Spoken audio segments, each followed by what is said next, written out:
One measure of expense is price to earnings. There are other measures of expense, price to sales, price to revenue. Why would it make sense to buy a expensive stock anyway? Like, why would anyone buy a penny stock if it's more expensive? Well, people might pay more. They might be willing to pay for a higher PE ratio if that company is demonstrating an increase in sales and revenue. Okay, so they're like betting that in the future it'll have a better price to earnings. Yes, so if that company is increasing its revenue and earnings, the E in the ratio goes up, and so the ratio will fall.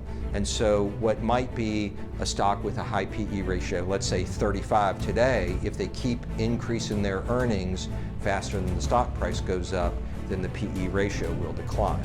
So it could make sense to pay more or pay for a high PE stock, but not always. And my concern is a lot of investors today are just buying names that they hear about without even thinking about some of the multiples.